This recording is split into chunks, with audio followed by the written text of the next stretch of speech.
We are live. So if you want to share Surprise. that, yeah, share. Yeah, if you were watching the video, we made no announcement about it because we decided to do this tier maker about 90 minutes ago. So I'll give Alex a minute to share the link in the Facebook group and stuff. Oh yeah, I guess I need to do that. I'm still busy checking these burgers out, dude. Yeah, I know. I mean, Owensboro Burger Week. I think I picked out the one that I would want to do. Of course, I'm open the Nico's Bakery and Cafe, the smoked pimento pretzel burger. So It's on a croissant pretzel with smoked pimento cheese, sweet pickled peppers, and then beef and lettuce and stuff. Have you seen this Old Hickory Big John burger?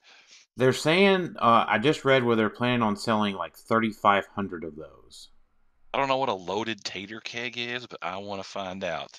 That's wait a minute, a loaded tater keg? That's like a tater wedge, a big tater wedge. That's a tater keg, is a tater wedge.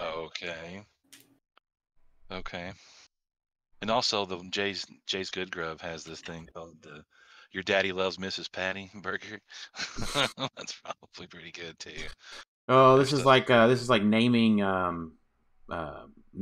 teams on HC units. Right. The Windy Hollow Biscuit House looks good too, but it's kind of more of a traditional looking burger. Oh, the Serenader. Yeah, I'm trying to find the Old Hickory one. It was right below the one your Nico's one you were looking at. No, I see it. Yeah, the Old Hickory Big John, quarter-pound Angus hamburger, American cheese, jalapeno popper, one loaded tater keg. Yeah, that's a tater wedge. Homemade chili with John's Sweet Heat barbecue sauce. And even the Old South, the place across from your work, has a good-looking one. Yeah, that bomb burger. Yeah. Man, okay, well, Jason, I'm going to have to come visit you. This is way bigger than last year's version of this, I'm pretty sure. Yeah, it's a big deal. A lot of burgers. All right, so for the one person tuned in, thank you all. Thank you for coming in and joining us. So that means that they had their notification. They were subscribed and had their notifications on. So thank you very much for having Congrats. that. All right, so let's hop right in. This is a tier maker. So for Marvel HeroClix Collector's Trove, keep in mind that our tier maker is based on 300 modern play, not pulp, not silver, not sealed, not kitchen table. Those things are all varying pretty wildly.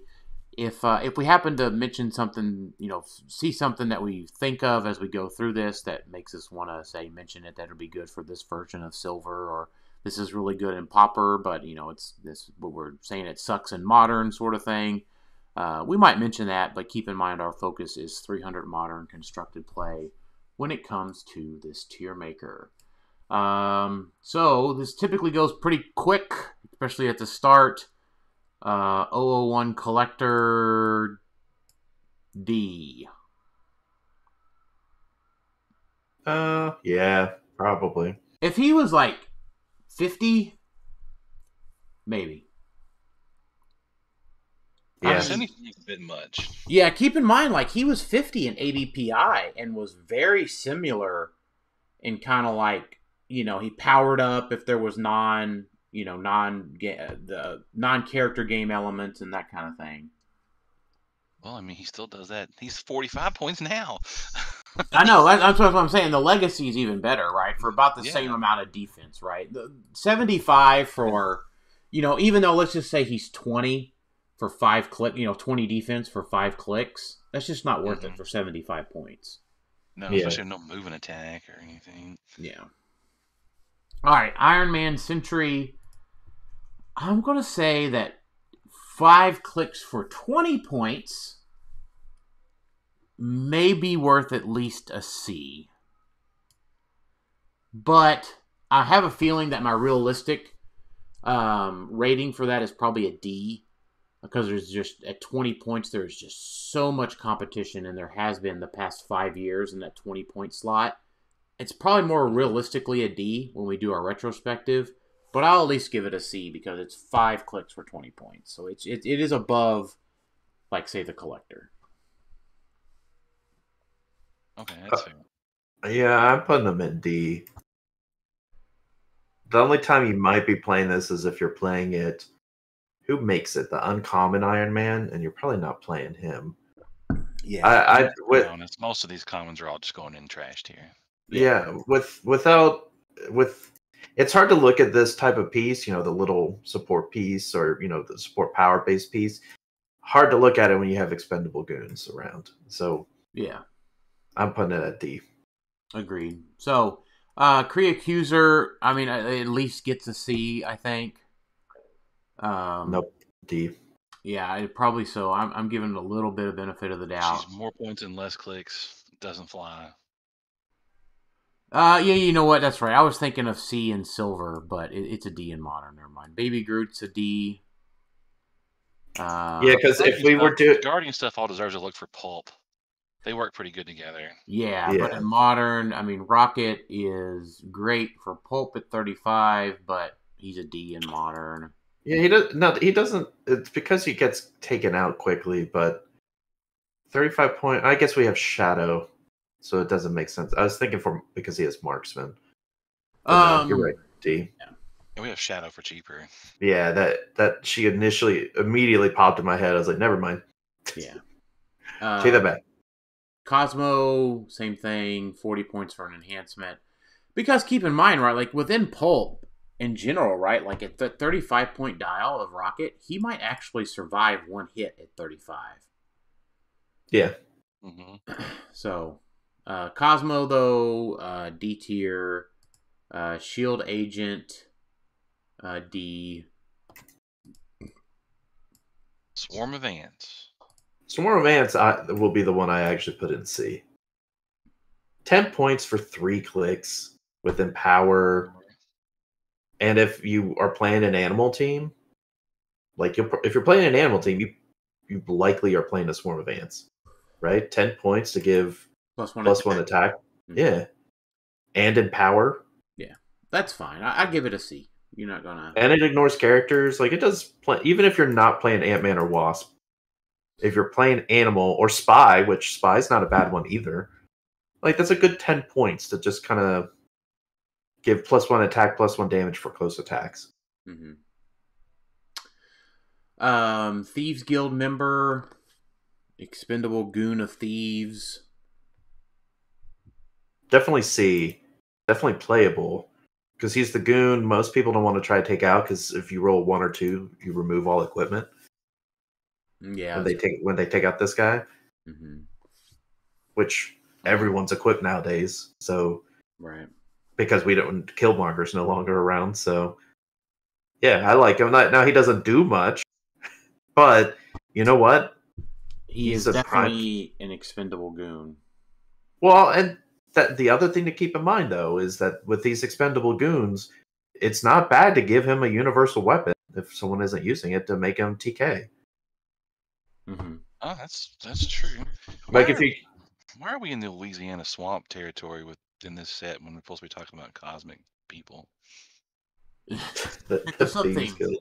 White Widow is a D.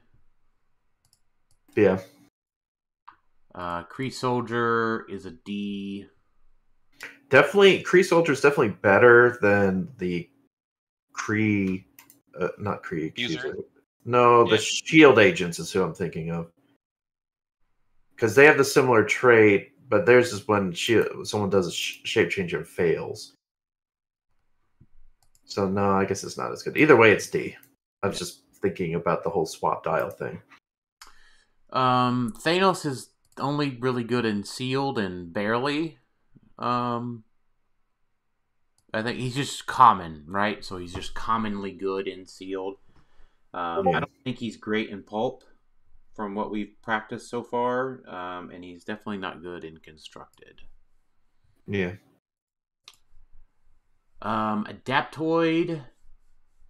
I like him, but he's a D.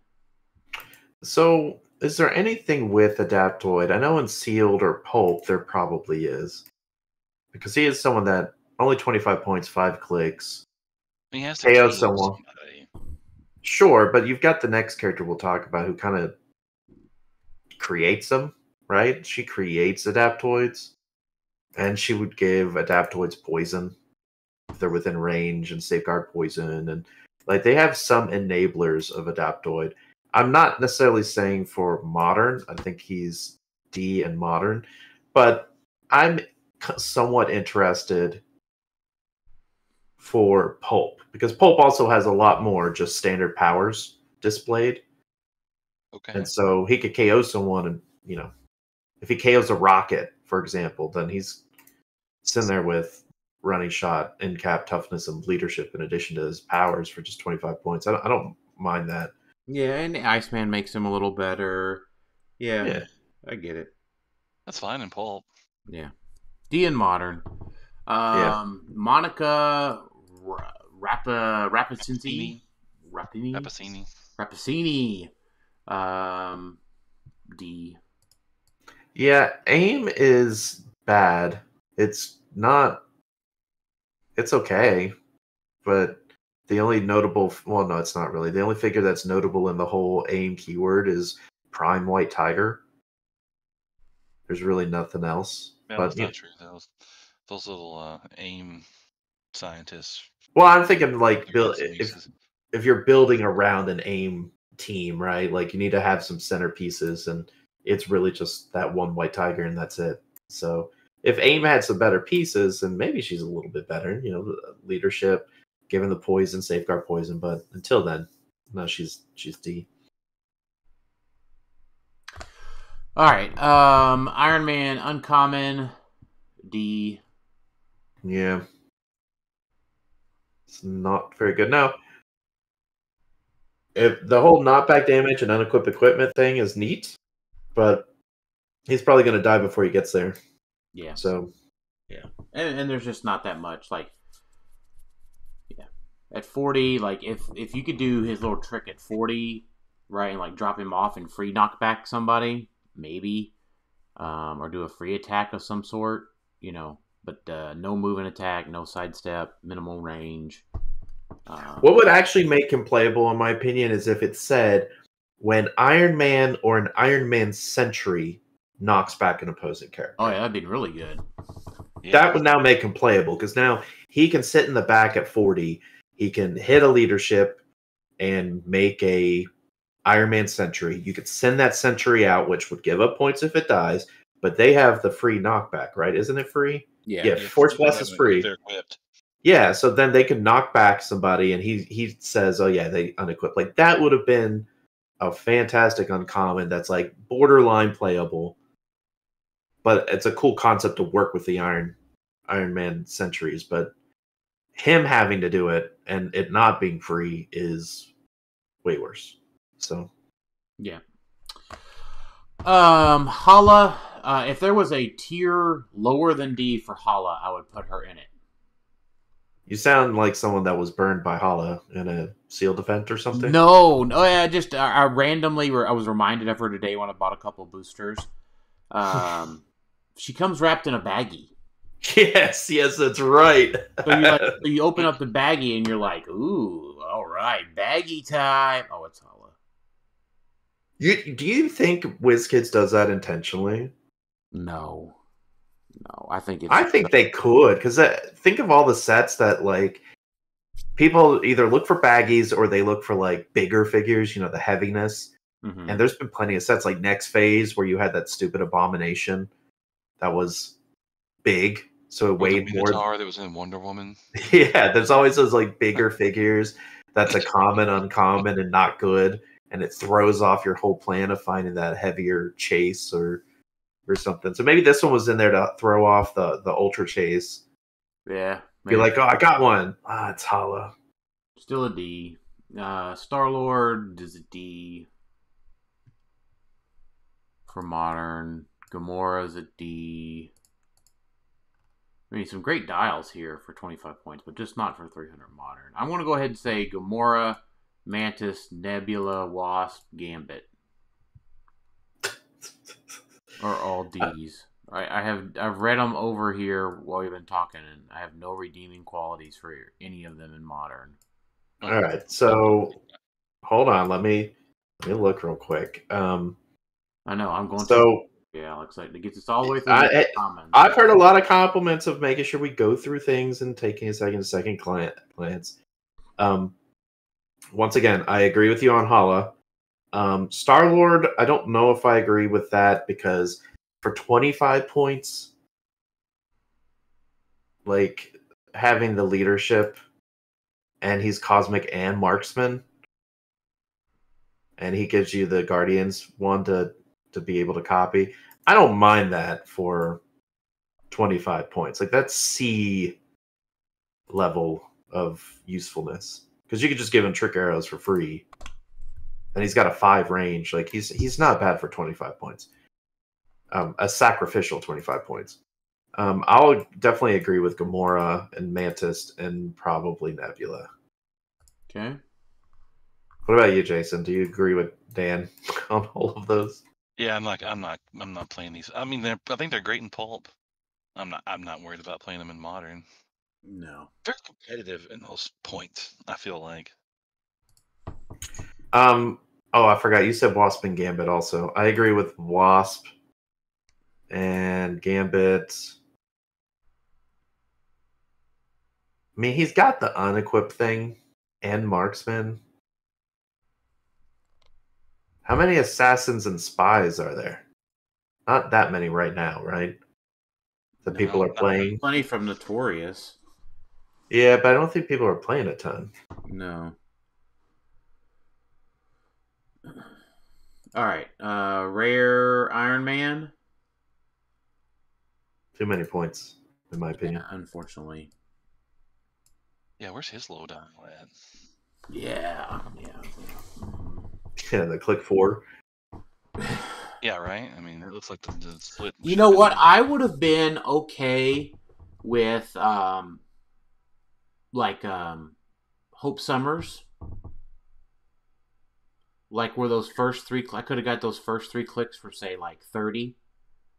Yeah. 30 40 with all the same stuff. And then, have that 4th click be a stop click. Yeah, I mean, but he does turn into the other one, but you still give up the 100 points. They really shouldn't have done that. They really should have just made it where when he would be KO'd, Which one does he turn into? The prime at 45. That's also committing him to your sideline too. Right, but I'm saying like this doesn't give him a stop click. This is just like no, when he's KO'd, your opponent scores 100 points, and now you're generating a 45-point character out there. Yeah. Which feels bad. Yeah, it does feel bad. The Prime Iron Man though. No. I'm thinking of the really cool stuff. I'm thinking of the Prime War Machine with Colonel James Rhodes from the last set. Yeah. This guy's not that cool. I mean, I feel bad putting cool stuff. I feel like maybe I give him a C. Yeah, I think it remains to be seen because he's 80 or 45. You play him at 80 if you want that pulse bolt attack power, which is range. Make a range attack against a single target along a direct line of fire. Instead of normal damage, deal the hit target penetrating damage equal to the number of squares between them and Iron Man. So that's a lot of damage potentially, right? Like if you can give him like get some shield out there, perplex up some range.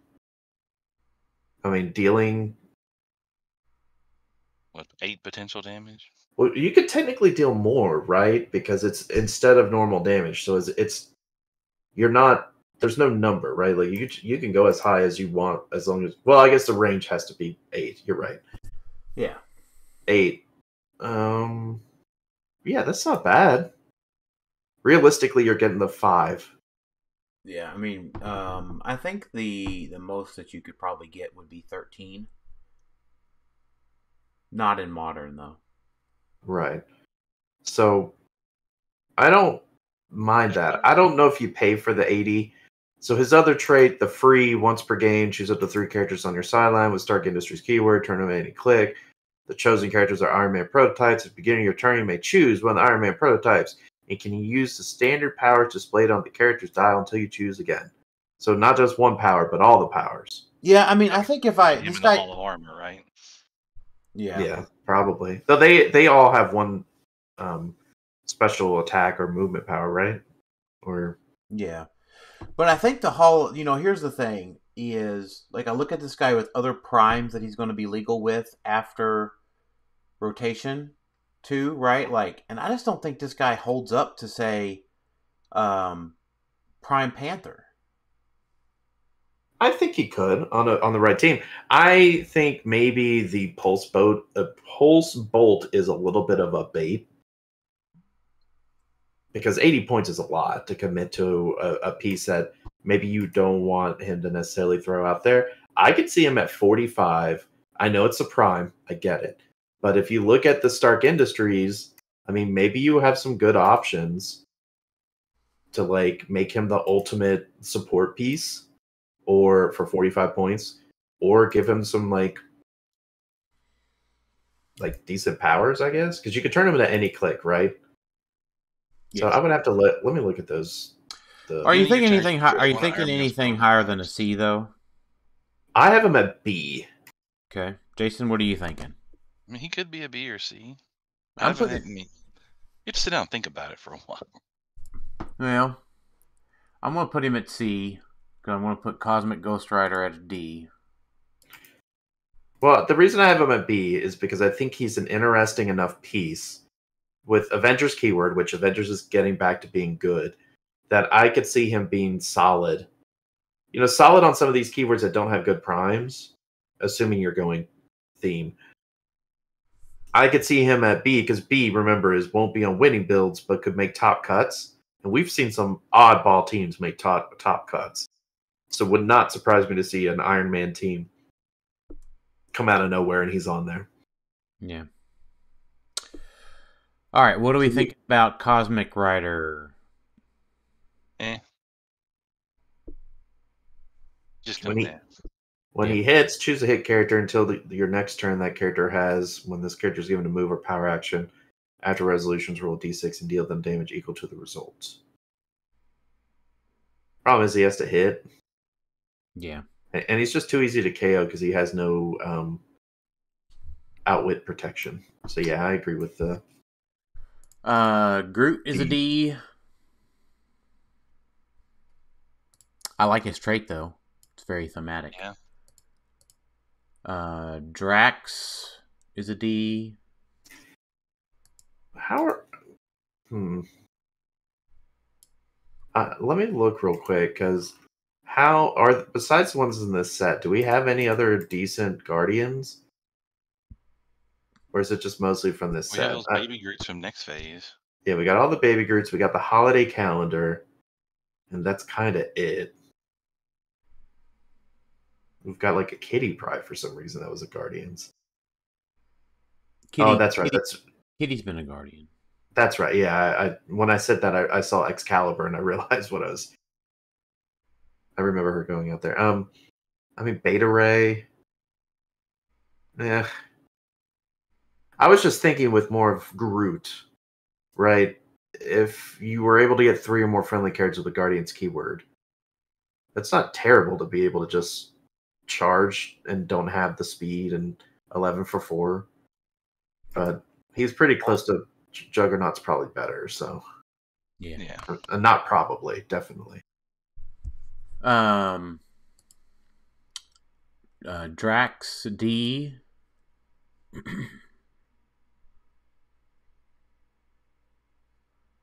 Yep. Soldier a D.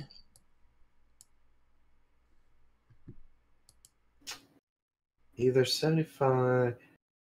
His back dial just been his only dial. That would have been a lot cooler. How Oh, it has to be 75 or more, or name Captain America. He's KO'd. Right, but hold on. Just trying to do my due diligence here. But I'm just thinking of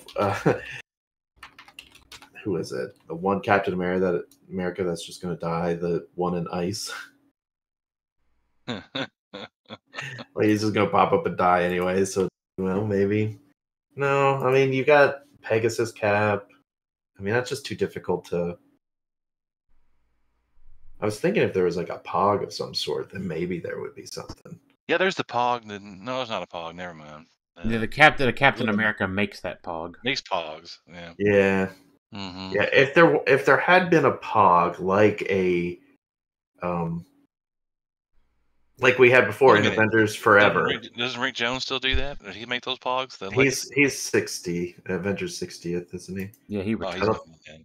Yeah, he's gone. Yeah, if there would have been a Pog that you can, pop out there and boop it, and then he goes to that click, then maybe, but nah. He feels out of place in the set. Yeah.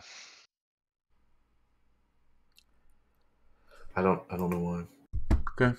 Winners are Giant Man. All right, so this is how relevant is the Ant-Man security solutions relevant at all? No. Trait, not just for this guy, but in general. Because you know what is exciting is that Mimic does it for free. Am I going to pay 45 points to do it all the time, or am I going to pay 0 points to do it half the time? Map wide. Fair. Yeah.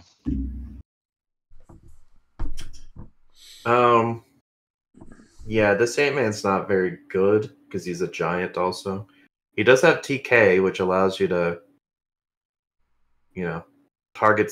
They don't have to see line of fire to get to the chosen square, but 45 points is a lot. Every time I see this sculpt, I keep thinking of the cool giant, cool Ant-Man that could swap between him and the other ones and make ants at the same time. Those are cool. That was probably the last time Ant-Man was super cool and like very playable. But yeah, I won Kentucky States with him. He was great. Grizzly. Grizzly's like A tier on Sculpt alone, right? Oh gosh.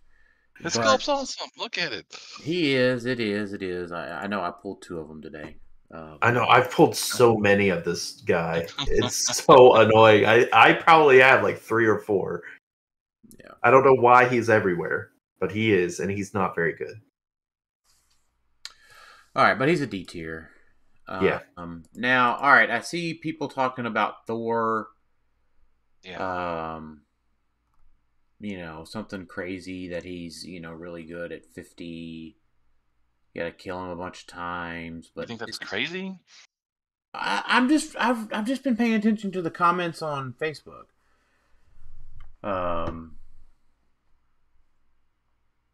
No, that's not very good.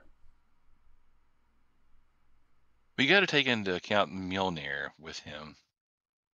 Yeah, true. So that makes him 30 points. Right. Is Mjolnir 20 points? Yeah, Mjolnir's 20. Oh gosh, no wonder I haven't thought about adding it to anything. Yep. It's pricey. I think he's definitely C. I'm debating B. I think he's got good keywords. He's got mystical. He's got deity, warrior armor, Asgardian. He can't be outwitted. Yes, he's only got invulnerability, and he's got kind of a naked damage slot. Stop click mid dial, right? I mean, more or less. Yeah, I don't mind him. I think he's fine. I might give him a C just because at 150 you would have to deal with 18 clicks. You don't have to split his damage when he does his a taste of mighty Mjolnir power, because he doesn't use bolts. Yeah, and its damage shield is penetrating and knocked back. So you could if you got him pumped up with like some enhancement or like an power, and you can deal that to like all the targets. right. That seems pretty good. Yeah, it's not bad. I'll give him a C tier. I mean, I wouldn't play him at 150 by any means, No, I wouldn't. but at 50 points, I don't think he's bad at all. He's got a 5 range. You probably want to give him, but you want to give him Mjolnir though.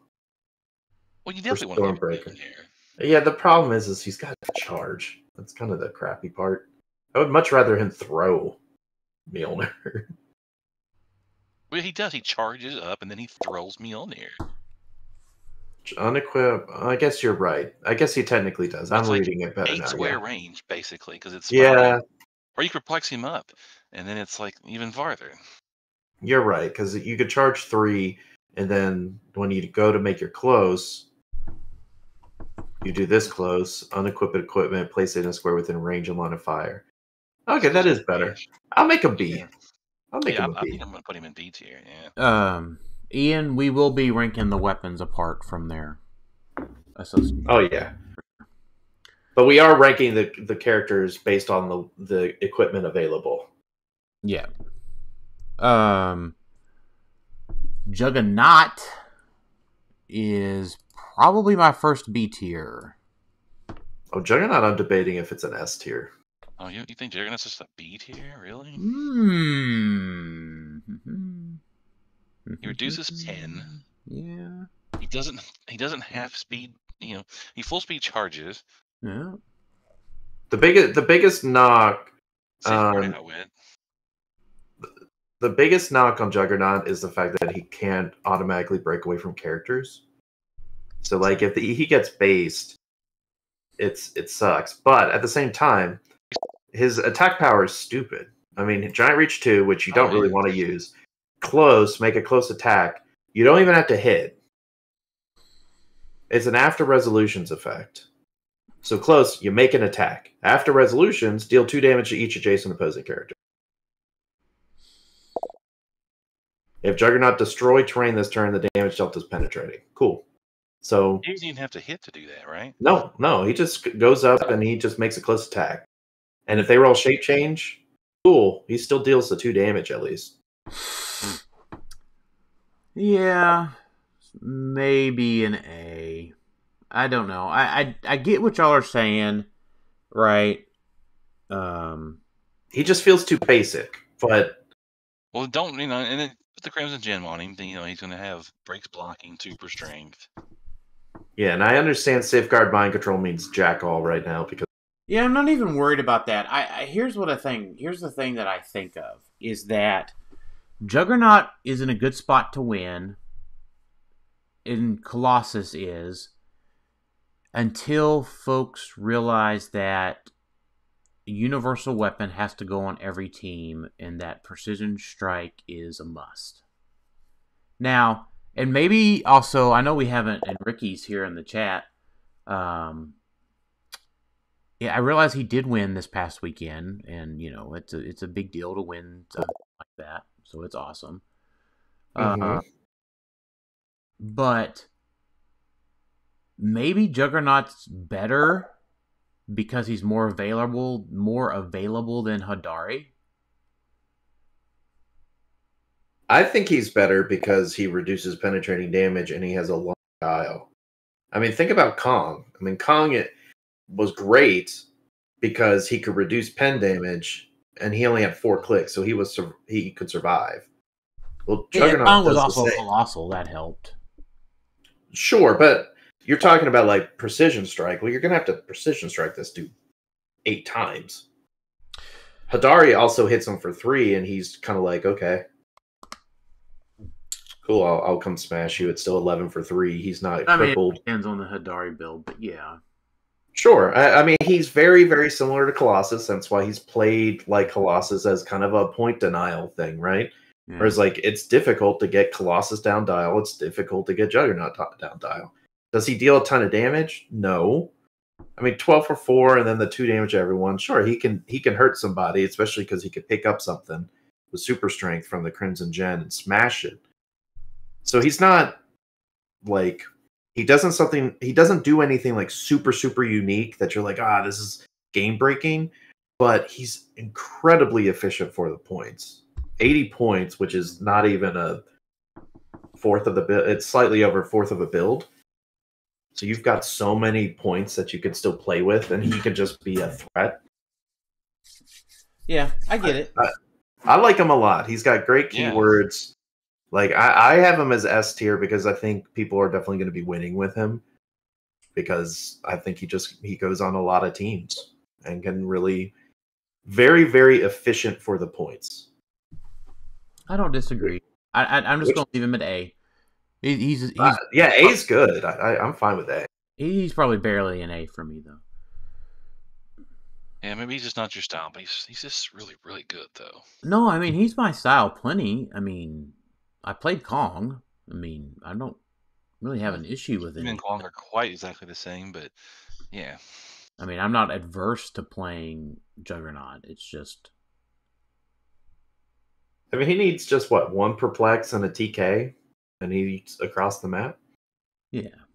I mean, on his own. He doesn't need a perplex and a TK. He can one or the other. TK gets in the 15. He's got a 12 square reach on his own. So one TK. He needs 2 squares of extra. Yeah. Oh, I see. Yeah, you're right. Yeah, so you just need a TK or 2 time breakers or something. Yeah, exactly. And he's there. Which is huge, right? Like we talk about all this close range stuff, or Mern and long range. The fact that like he can go on his own, and you could just be like, "Hey, I'm just gonna throw Juggernaut at him while I'm building up whatever I'm building on my side, getting Hadari or whoever ready to launch, throwing out all these butterflies at him while Juggernaut's smashing through, going through Major Brock's bunker." He feels very similar to the last Juggernaut that we had. That Tyler did.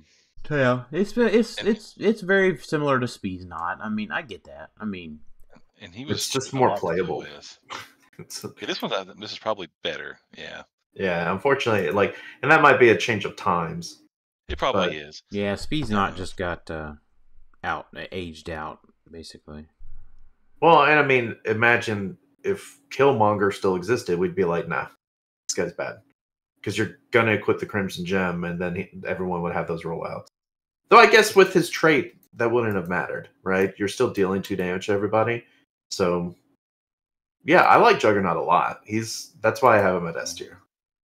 He's the first piece from that we've talked about yet that I'm like, yeah, people are going to build around this guy, and that's cool. It's cool to have a Juggernaut that's like playable, like you want to build around or include in a build.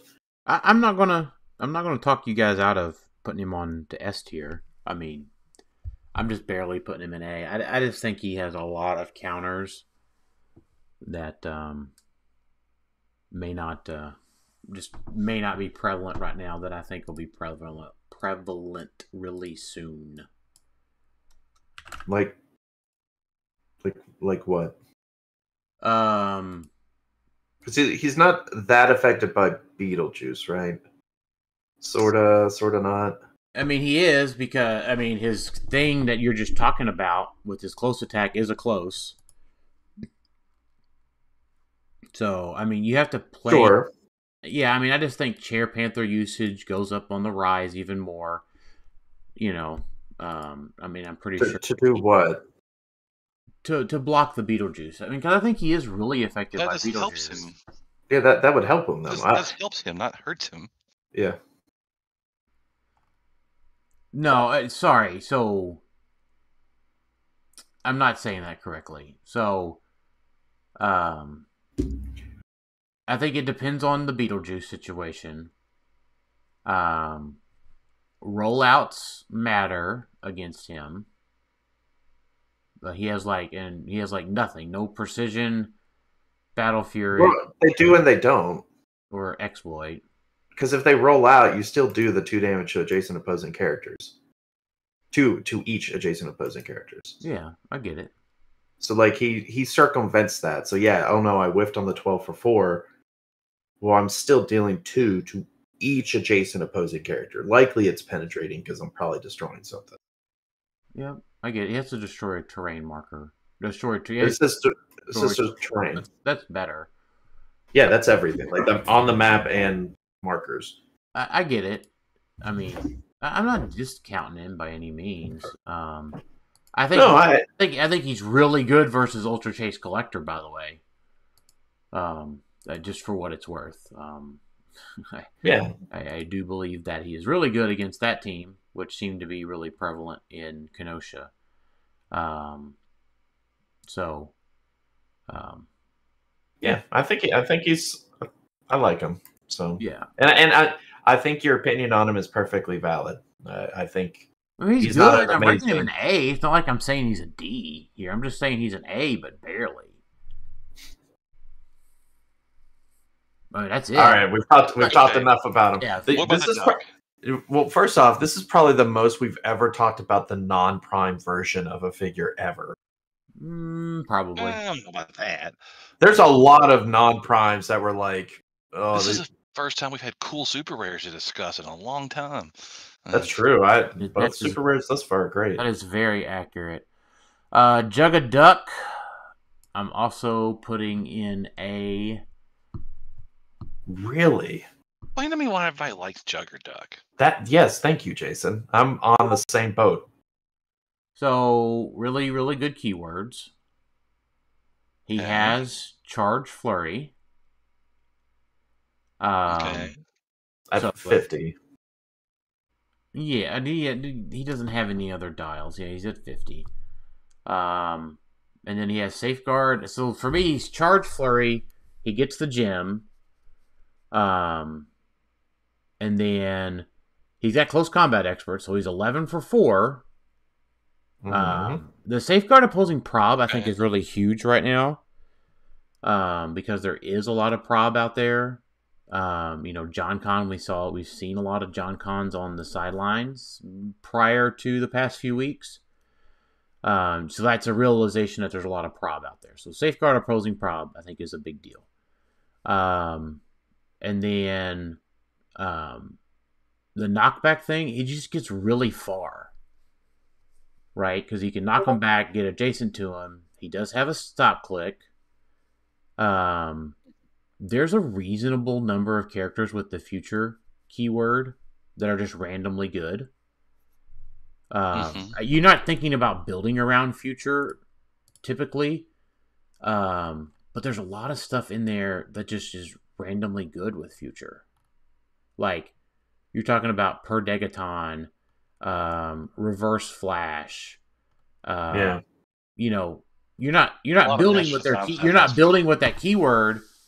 I know Reverse Flash is a prime too, but I'm just saying in general, right? There's decent figures out there with future, like even Timebreaker has future, right? So you're able to get trigger off that first trait pretty easily.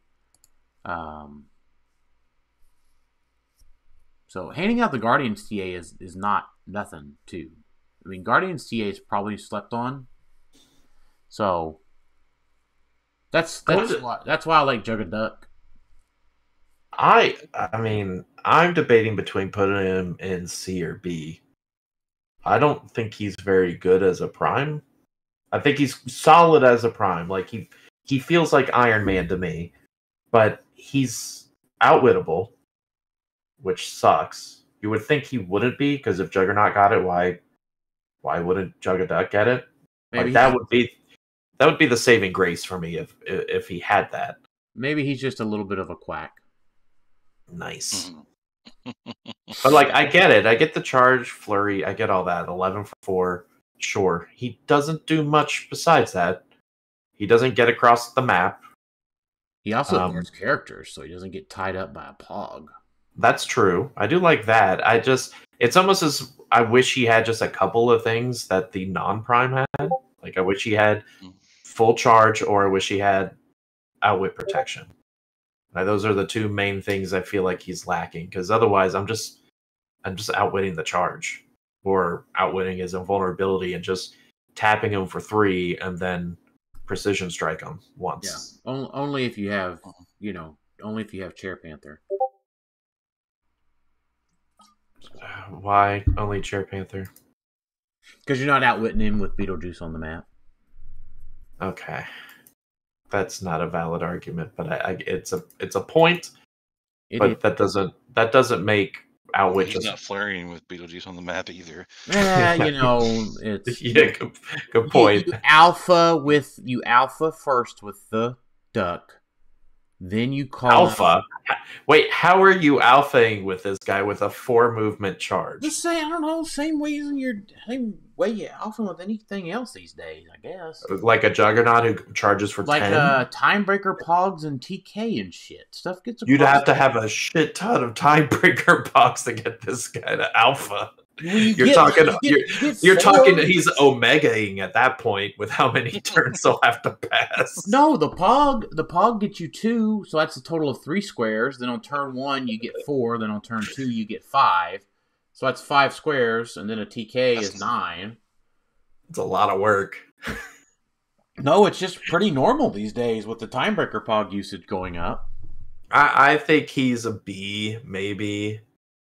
He can make some top cuts. I don't know if he makes top cuts at 50, maybe at 200, but 50 is probably better. Yeah, I'm playing him at B.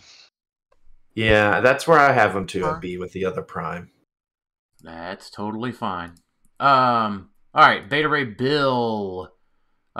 Is he worth it to turn off cosmic energy? Could be. I don't think. I think he's barely a C, and I'm being nice by giving him a C. I think he's just one shot off the face of the earth. It's very reminiscent of the other Beta Ray, isn't it? The other Beta Ray had something similar. Yeah, he couldn't be targeted. Pat's Beta Ray Bill couldn't be targeted. Unless there's another Beta Ray Bill that I forgot about. I faintly remember one that turned off. Oh, maybe it turned off Power Cosmic also. That one definitely wasn't played.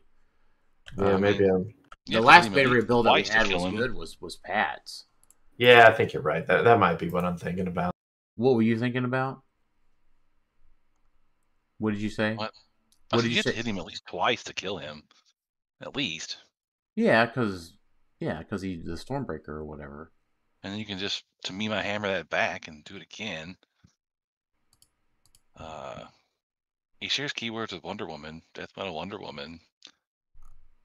I mean, he's got Prime. What's his face? What's his nuts from a few years ago? The Marvel Prime Captain Marvel thing, where if someone is hit and he could just kind of throw away an equipment and say they evade and deal 1 damage. That's nothing to sneeze at. I don't mind him. I think he's a C. I mean, he could that's just board wide to turn off Power Cosmic. That seems like it's worth something. Yeah, definitely. I mean, he can hide in the corner behind a barrier. Definitely a misstep in my opinion, though, for WizKids from a design standpoint. He should have been 50 on that lower die. Yeah, that he's key butterfly material. Oh yeah. Where it's like, oh, do I play Elsa or do I play Beta Ray? I bring him in at 50, and to turn off Power Cosmic, because that's ultimately what he's going to be played for. Is that? Yeah, he would have been on a ton of teams on this butterfly material for sure. Yeah. But he's a C for me. What do you got him at, Jason? I'm putting him in at least B tier. Fair enough. Ronan the Accuser is probably our first D tier super rare. But he comes with an S tier equipment, to be clear. But I think he's a D tier piece.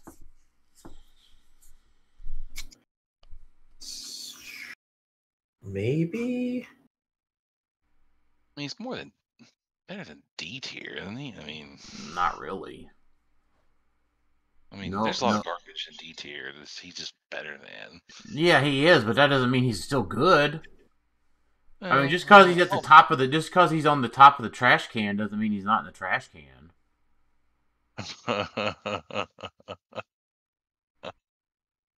So he could potentially be a 13 for 5 if you choose the right keyword. Sure. But he only reduces pin damage half the time. Sure. like, to me, there's so much stuff that deals penetrating damage or just gets around impervious, right? Whether it's Colossus or just straight penetrating damage, from Hadari to Collector to everybody with the universal weapon, right? Like, you're just talking about the universal weapon versus this guy. Like, oh, he can reduce pin damage this turn. Okay, I'll choose Precision Strike. Yeah. Oh, he didn't succeed on his leadership. I'm picking Pin Blast and knocking this guy out of the moon. Yeah, that's fair. I was debating a C, but because that outwit power thing's not bad. Target someone that you had the keyword for, and you just deal 1 damage for giving outwit. Yondu, But- Jason, where do you have him? You have him at D2? Yondu? No, No, sorry, Ronan. Ronan. Oh, Ronan? I don't know. I'm just going to put him in C just because he's better than those trash commons. Okay, fair enough. Yondu, I'm going to put it a B.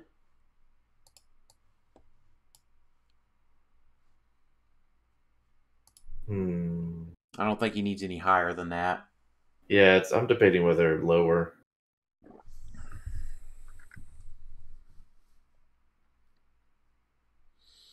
Guess I just need to see the Yaka arrow in action. I don't know if he's the best Yaka arrow person, honestly, Yaka in the arrow set. stuff is cool, but I don't know about it.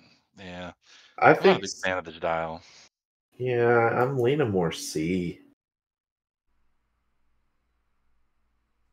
Because I think he also just gets yeeted pretty quickly. I know you keep him in the back. It's just a Yaka arrow. It takes time, right? You only goes 4 squares at a time with the Yaka arrow. So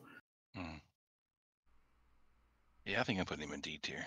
Okay. D? Yeah, I don't like him. Ooh. I like him at C. He's got good keywords. Also vehicle. I forgot about that. Why does he have vehicle? Because he had a ship? I don't know. So, wait, hold on. So what could you equip him with, Frenchie? What did Frenchie give vehicle people again? A It close wasn't combat anything. expert or I don't So I remember said- what Frenchie does to vehicles. Let me look real quick. You give him sidestep, yeah. That's you not pay bad. 25 points to put Frenchie on this dude. I mean, you give him precision strike, enhancement, and willpower. No, probably not. But Probably not. yeah, All right. it's still funny. Yeah, C tier for me. All right. Ant-Man is a D. He makes ants. He could choose the whole, like, he has decent powers up top, but the key thing to keep in mind with him is that, remember, they made the change to equipment and sizing. So, like, you could still give him a bike or something if you really want to, and he can still use it, regardless of which one he chooses. Mm-hmm. Which is nice. It's just a thing mentally you have to. I struggle to break it from, because I think of like Miss Marvel and stuff where it's like, oh well, she loses access to the ring if she turns giant. It's like that's not the case anymore. Hasn't been for I guess a bit. It's got a lot of keywords. I guess D. Yeah. Yeah, he's kind of meh for me. It's okay. He's not the... It's okay. Some super rares, you don't have to We win. want all the super rares to be good. We normally hate all the super rares, Daniel. It's not like Yeah, I know. So that's what I'm saying. Like, this is a new... Like, this is a new thing. A new thing, like, which we're happy about. I am totally okay with this, right? Like, no big deal for me, Well, we started out strong. I think that's the problem. Yeah. We're fixing to go strong again with Ulysses. So Ulysses plus Ultra Chase Kevin, right? Oh, yeah. Yeah. That's just a thing, right? Yeah. This guy does a lot of stuff. Indeed. A lot He of could stuff. be you're extremely putting hard to take down. so you're putting him in D. Is that what I hear? No, I said Indeed. indeed. Nope, I'm not saying indeed. I'm saying indeed. Straight to the S tier for Ulysses, I think. Yeah, Ulysses plus Kevin is straight to S tier for me. It's my first S tier piece for what it's worth. See, I don't actually like. I don't think he's S tier. I think maybe A, probably B. I get the combo with Kevin. I get it. I just don't know if that's enough. Because I don't know if he does enough. So No, He does charge flurry with precision. He deals his damage to a character within range and line of fire after that. He's super hard to kill. You get 10 more points when you kill a monster, which are everywhere. I mean, I think just Hadari kind of smokes him, doesn't she? no, because he can roll out, and Kevin helps, right? So How does he roll out? he has super senses. With a pulse wave? Oh well, that's true. I'm talking Hadari, like good Yeah, Hadari with the pulse wave. That just That's knocks why in you a play click. 4 to 5. Well, that wouldn't help either because you're dealing 3 damage. It has to be 4 or more, right? For Fortify? Oh, that's true. Yeah. So like Hadari just comes up and says, "Hey, pulse wave," and takes him a click 4, and that's not a death knell. He's not dead, but that does neuter him a bit. That's fair. I forget that So- I haven't chose Pulse Wave with my Hadari yet for this weekend. You got to set him next to your critical clicks pog so he gets to use his super sensitive. One time. The critical clicks pog, the Lucas got PJ pog. Yeah, well, no, I mean like if they're pulse waving, you got one shot because that pog's dying from that That pulse wave. may be all you need. After that, One chance, let loose one on it. shot, one opportunity. Give them all you got. I mean, it is the go-to 5 points, I think, in most of this in a Hadari world. It's like, hey, it helps me if I have to go second. And Hadari's eating across the board to pulse wave everyone. Well, I can protect some people one turn. I still like Ulysses. I don't think he's going to be everywhere. I think he'll make top cuts. Like I have him as A. I don't think he's S. I don't think he's that good. Yeah. I like the Bloodstone. I just don't know if he's that good. Yeah. 5 clicks spooks me a bit if you're able to get around his healing thing because it's not protected pulse wave. Mm-hmm. All right. Well, super rare Namor.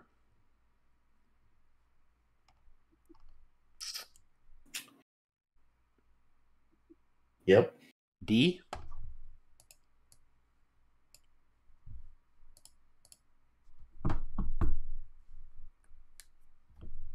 Yeah.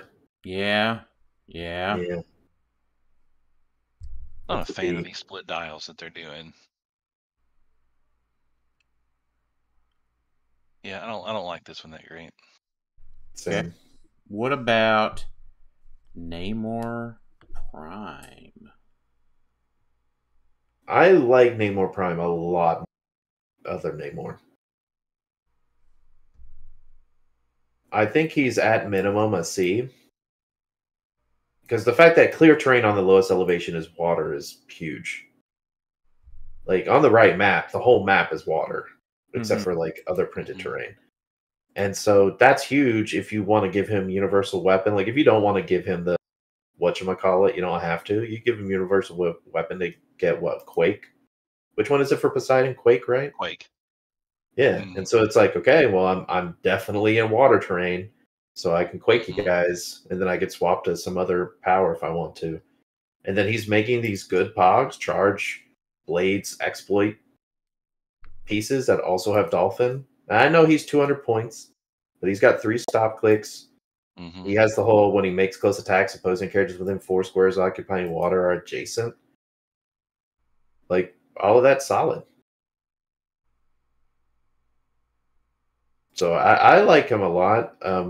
I'm debating B. Like I think I'm just having all the primes in the B slot because I think they're all good enough to where like they could make some top cuts because they're unique enough and people would be surprised to face them. Like, I think if you sat down against a Namor and he wins map roll and takes you to a map that's just all water, you're really going to have to rethink some things. Yeah. From a targeting perspective and like all these pogs and all of this stuff. Like, it's enough to, well, maybe you lose by 5 points or something, right? So I like him. I think he's C. I got him in C. I'm going to put him in the B tier. Yeah. And Chris Cook, thanks for joining the $5 patron tier. That does get you a little bit of coaching. Send me a message on Facebook, and I will send you the invite to our Discord channel, which you can join the Discord channel and have access to a lot of good folks to discuss some team builds and coaching as well. So appreciate Chris joining our Patreon. If anybody else is interested in joining our Patreon, it is patreon.com/clickstuff, where $5 and above, where Chris just entered, gets you entered into our Discord server for HeroClix strategy and tactics discussion. And we offer some coaching there as well at that $5 tier. Now, our higher tiers definitely get you a lot more time per month, if that's what you would like. So, Chris, this is Daniel Powell. So I think we've traded before. So, just send me a note.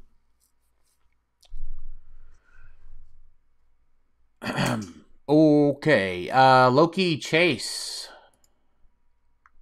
I really like the Loki Chase guys. I do too. I'm torn on how good he is. Okay. Sell me on Loki. So he doesn't take Chthon damage, right? So that's good. He's a big dog, right? He's got a lot of damage, a lot of. He's like a 12-4 for the most part. Yeah, I know, but there's some RCE clicks on there and some CTE clicks. Yeah, he could be some 13-5. Yeah. So whether he's just a sprinkle in or like a full deal, I think he's good either way. So like, even sprinkling him in at say 60 or 90, just to get all of that goodness, from the Chthon, right? Because he's just a really good attacker, right? That takes just 3 hits, right? So I take it as everyone's like, oh, it's 3 hits, right? Well, there is so much that just like takes 3 hits. You know what I mean? A lot. Like, he's like, what, 20 defense all the time? 21 defense all the time. Yeah. With Chthon. Yeah, exactly. So, and he's got mystics. Yeah, so it's just one of those things where it's like he is he's just good all the time. There's like never a bad experience with him, I think. So for me, do you ever like equip him, or do you like just? I mean, whatever you want, right? Like I think a motorcycle makes a lot of sense. The fact that you can be equipped with Chthon really just brings him over the top, I think. All right. Yeah, you probably have to go with the bike shape change and super senses. It's both of those traded unoutwittable. Yeah. Well, anytime I see somebody with shape change now, I keep thinking about the Dream Ruby and you taking damage when they roll shape change. So I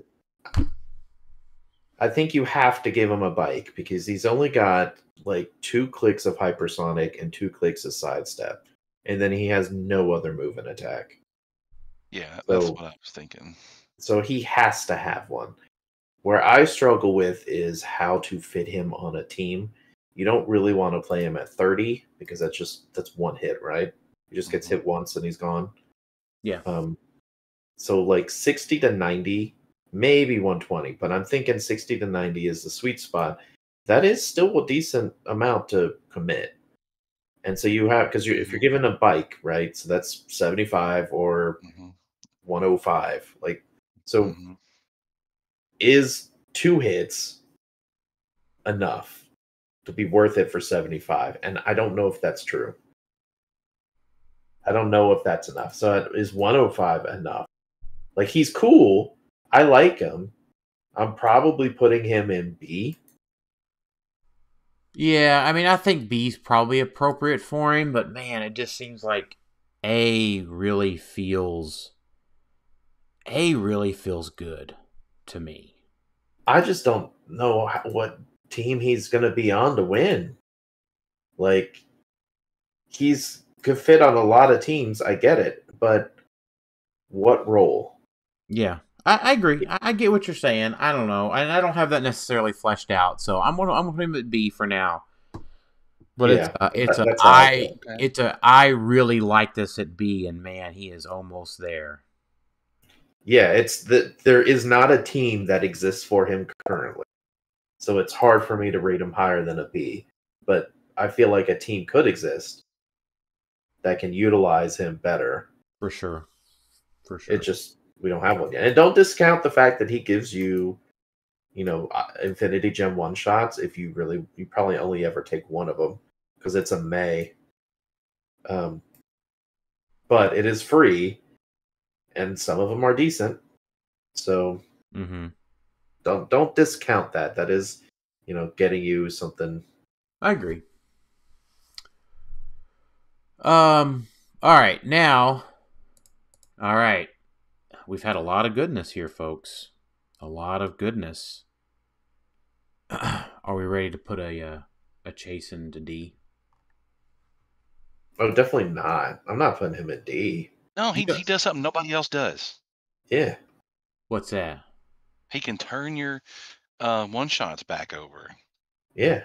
Okay, all right. Maybe I'll put him into C. I was pretty close to putting him into D, though. I mean, he can keep your one-shots from getting scored. Okay. And he could keep himself alive, right? Because if you're playing one-shots, his stop click says free, assuming he survives on his stop click, right? Free, turn one friendly face up one shot, face down without using its effect. If you do, roll a d6 and heal him equal to the result. And so you heal him equal to the result, but if you roll a 6 on that d6 roll, well, then you just turn that one shot back face up because it's after resolutions when that happens. And so he's charged ready to go again next time he hits that stop click, right? Yeah. Like, I don't mind that. The downside is he doesn't, like we've mentioned, I think, in our set review, the one-shots still take up sideline space. They're not like Scarlet Witch, which says ignore sideline. So you're probably only ever playing like one, maybe two for free. I don't Unless even worry about the Infinity Gem ones. I mean, just whatever you want to use. Well, I'm thinking because he gives them for free at least. So I get it, but sideline space is so tight. I get it. I'm just saying, like, 10 points, 5 points might be better to just have. You want at least one. You're not playing him without one shots. He's No, I'm pointless playing without one I'm shot. just on the Infinity Gem ones in particular. Sure. But you don't necessarily have to equip him, which is neat, because he's a running shot 11 for 4. He's got prob. He can't be outwitted. And sure, he's only got the toughness. But that's okay because I think he's decently difficult to kill at 70. It's going to require kind of a one-shot build, something that utilizes them effectively, and there hasn't been enough time to cook up a team that can utilize it. But it's enough for me to put him in C. Yeah, I'm picking up what y'all are putting down with him. I'll move him up to C. I think he only stands to get better as we get more one-shots. All right, is Thanos an actual OMA? No. Not at 11 for 3. No, he's not. All right. Why See, does he he's start really first? cool. I mean, I certainly like him as a Chase, but he's probably our first D tier Chase. We turned his numbers around. Yeah, is he a Hulk in disguise? Like, did they mess this up with the Hulk with the gauntlet? Or he's just getting stronger the harder you hit him? Yeah, I think if you moved his numbers around the other way and like the still stats kept the are same fabric, powers, Yeah. Like if you just flipped his first, 3 clicks with his last 3, he might be too much. Like kept the powers the same. Yeah. Yeah, but none. He can't be equipped because he's 300. He can get a Cosmic Cube. Cosmic Cube. Oh, Cosmic Cube. You're right. Thank you. So I guess that. It kind of bugs me that they didn't make another Infinity Gauntlet. Not gonna lie. With all these characters, like all the chases with most of the chases with the Gauntlet. I think there's one in Spider-Man. Well, I guess it's because the Infinity Gems one-shots are supposed to reflect the Gauntlet, but they should have just made an Infinity Gauntlet equipment that allowed you to play the 6 Infinity Gem one-shots for free and not take up sideline space. Mm-hmm. And like make it 10, 15 points or something. Like that would have been borderline playable because it's like, oh, I get all these one sideline, I could play them. They still give up points, but like, okay, like I could throw that on a per Degaton or something, right? Just to have access. Like that would have been a neat way to use it more. But I get what they're going with the one shots. It just sucks that Thanos is bad. Yes, indeed it does. All right, Black Panther. All right, are y'all going to tell me some redeeming quality on Black Panther to get him out of D? I do love the fact that they didn't give him a stop click at 9. Like, I mean, I get it, but who the hell's playing him at 50? And why did they just like casually throw that one special attack power on click 9? As if you're getting there. Yeah, because you don't have a stop click to stop you there. Yes. Yeah. And then you're just chilling there with Flurry, Force Blast, Pulse Wave. So 125 would be the only chance you're playing him. And I get it. He could re-roll his D6 rolls. Like cut off click 6 through 10 or 6 through 9 and just give them to me at 50 points. How about that? Dang. Yeah, no, he's D tier. I don't like him at all. All right. Scarlet Witch is a pretty easy A tier for me. Yeah, I agree. Yeah, we like her. Yeah. Yeah, the fact that you get the one shot, I've been trying to fit her on a lot more teams. The fact that you get her, the 3 Darkhold ones for free, and they don't take up sideline space. Now you can't use other one shots. I get it, but that's okay. Like Rivalry and Fortify are the other ones you're really seriously thinking about. So I would rather play her at 30 and just, enjoy playing her at 30, I guess. Yeah. I think so. Even if you play her at 70, I think she's still good. I think she's fine either way. Yeah. Totally. Yeah, you can go crazy at 70 and give her Chthon if you really want to.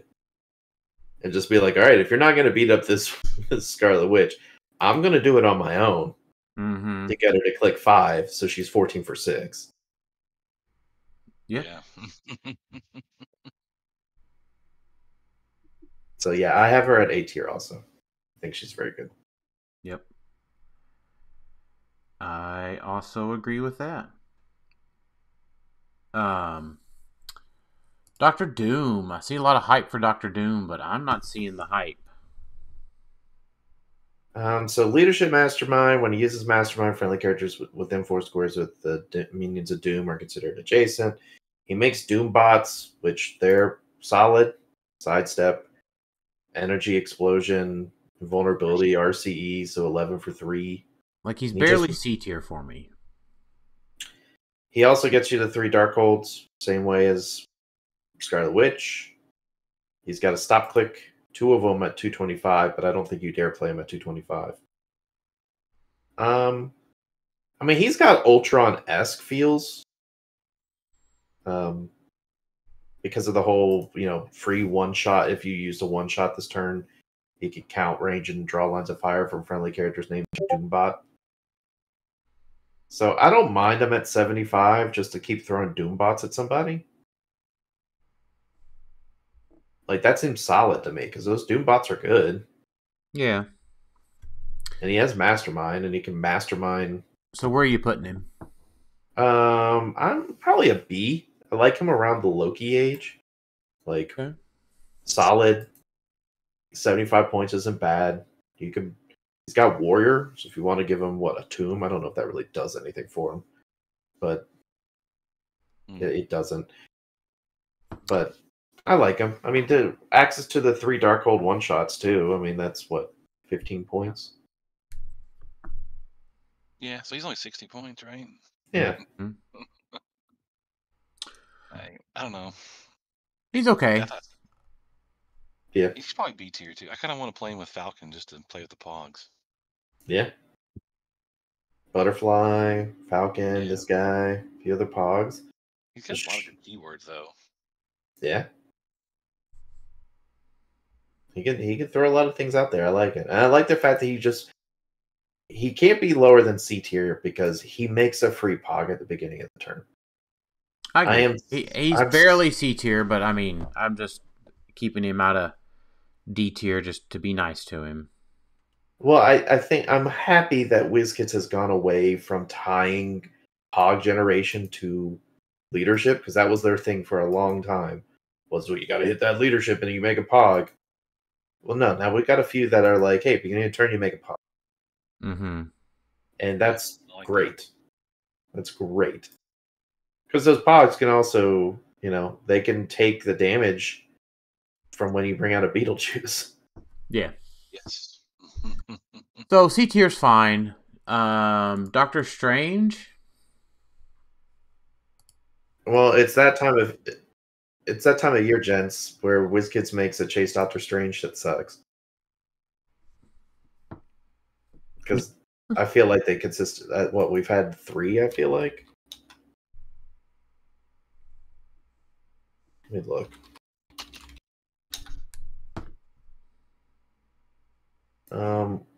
What were the other Doctor Stranges that were bad? There's a lot of them. War of Realms had a bad one. That was the one that was holding up the eye. Yeah. I thought we had one more recently than that. That was the Avengers Forever one was great in pulp. That's probably what you're thinking of. Oh, but there's another one. Did they spell out Doctor? Maybe that's what it is.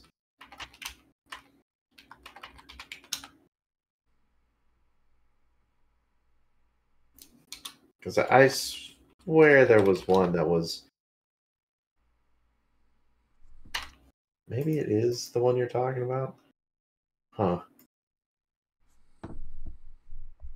But I feel like he falls in the same boat of just like.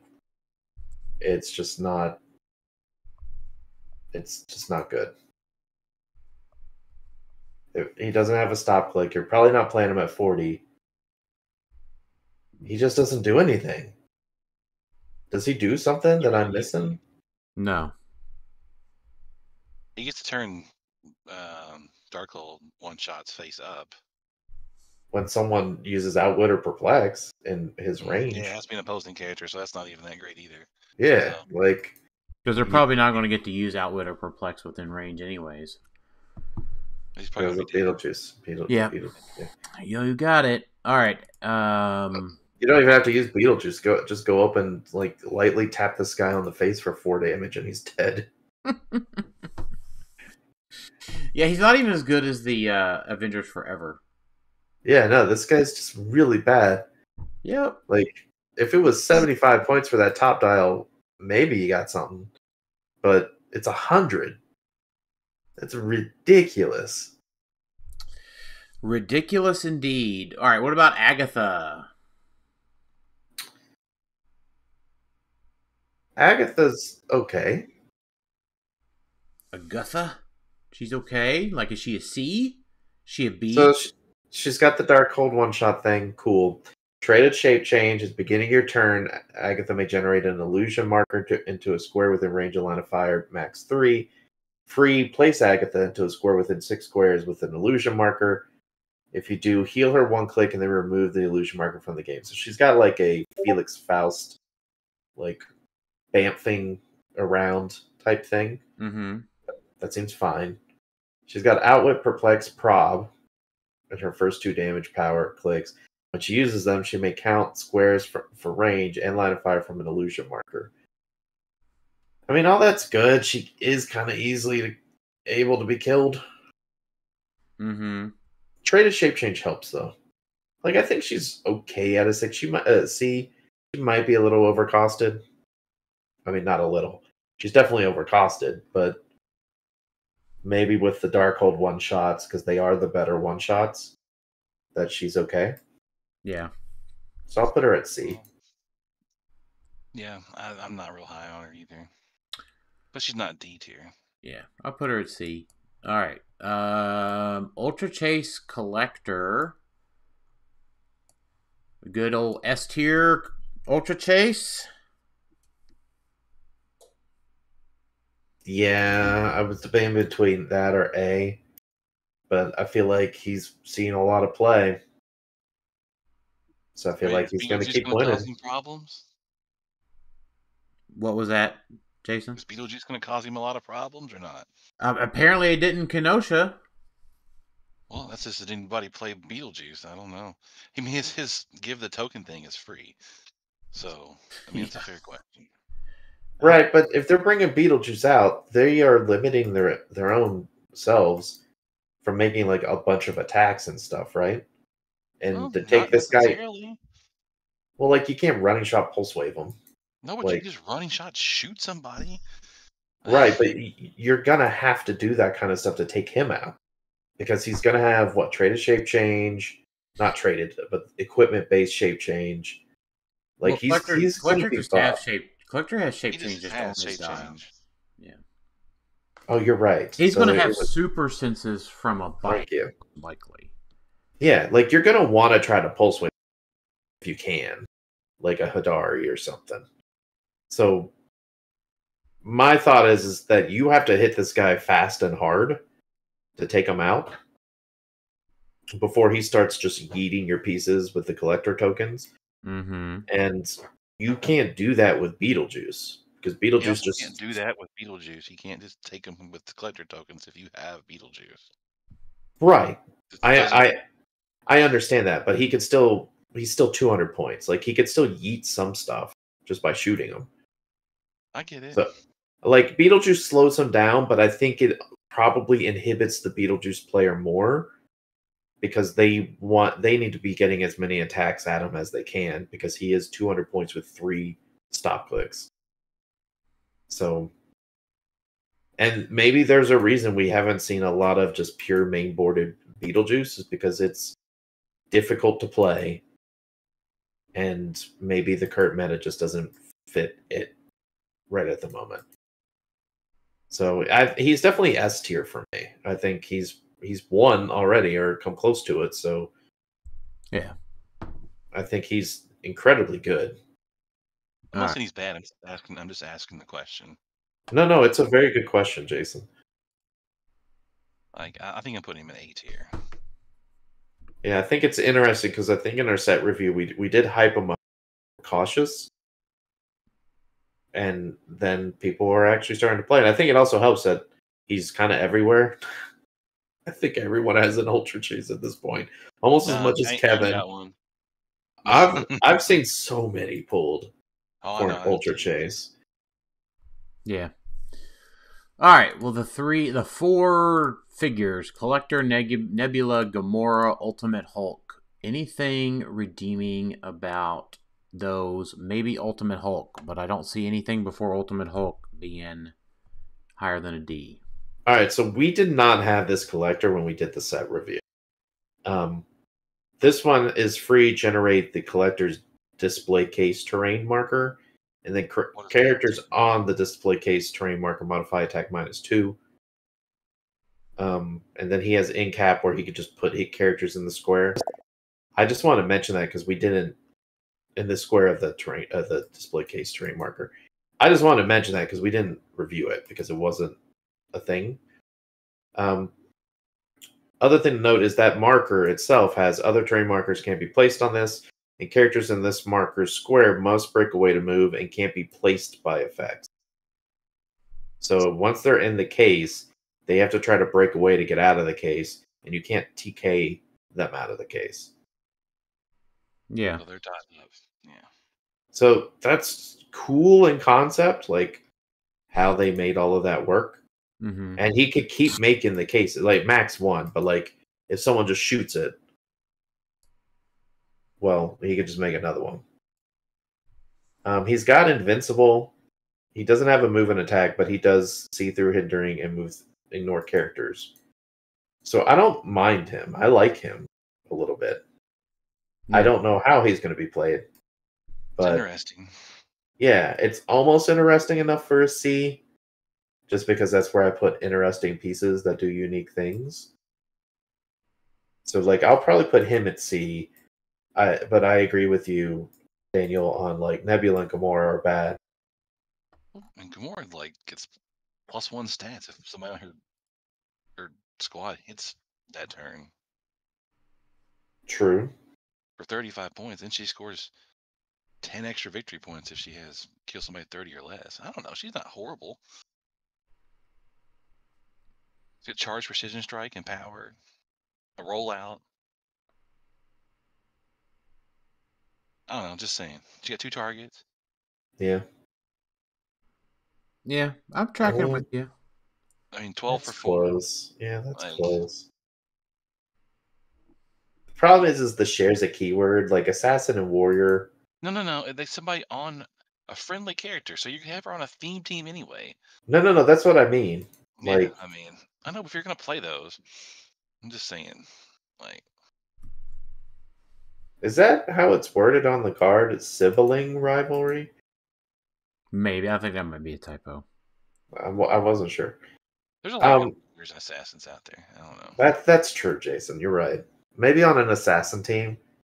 Like, all right, I'll move her up to C. I think on an assassin team, maybe. I don't know. I've been building some warrior teams. I don't know. I think I'm gonna put her in like B. Okay. I want to put her in D. I have no problem putting her in D. Ultimate Hulk, we also didn't do this one because I don't think it was shown yet, or did we? I don't think. Oh no.